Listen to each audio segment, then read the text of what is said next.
এই বাড়ি ছাড়ার সময় হয়ে গেল। সব জিনিসপত্র গোছানো হচ্ছে,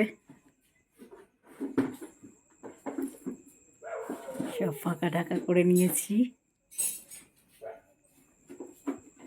এইগুলো শুধু নামানো, আর গাড়ি আসবে। এই বাড়িতে আমরা ছিলাম 2 বছর 10 মাস। খারাপ লাগছে, কিন্তু যেতে তো হবে, নিজের বাড়ি। মনটা খারাপ লাগারই কথা। ইনি হচ্ছেন আমার বাড়িয়ালি কাকিমা, যার বাড়িতে আমি এতদিন ছিলাম। আর এখানে দেখো, এই কারণে দেখাচ্ছি যে এই বাড়িতে না আমি ছিলাম 2 বছর 10 মাস, মানে 3 বছরের কাছাকাছি। ভীষণ আনন্দের সঙ্গে ছিলাম, আর সবার সাথে না খুব ভালোভাবে থাকতাম, খুব ভালো মিলেমিশে থাকতাম। আর এই যে দেখছো আমার গা লাগা, আমি ওকে খুব মিস করি। যেদিনকে বাড়ি আসছি, নিজের বাড়ি, খুব কষ্ট পেয়েছিলাম শুধু ওর জন্য। ওর একটা ছোট্ট বেবি আছে, কিন্তু তার জন্য আমার এত কষ্ট হয়নি যত কষ্ট হয়েছিল এর জন্য।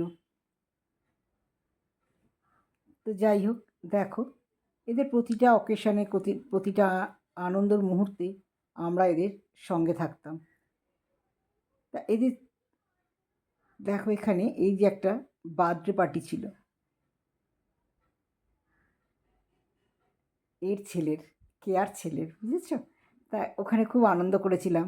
সেই বার্থডে পার্টির ভিডিওটা আমার কাছে এখনও রয়েছে। আমি যখন সময় পাবো তোমাদের দেখাবো। কারণ জানো তো, একটা এডিটিং করতে কত সময় লাগে, তা হয়ে আর উঠছে না। আর ইনি তো আমার খুব ভালো ফ্রেন্ড। মনের কথা, ওর মনের কথা আমাকে বলা, আর আমার মনের কথা, যত সুখ দুঃখের কথা সব আমি একে শেয়ার করতাম। আর কি জানি কেন এতটা মায়া পড়ে গেছিলো ওর প্রতি, আমি জানি না।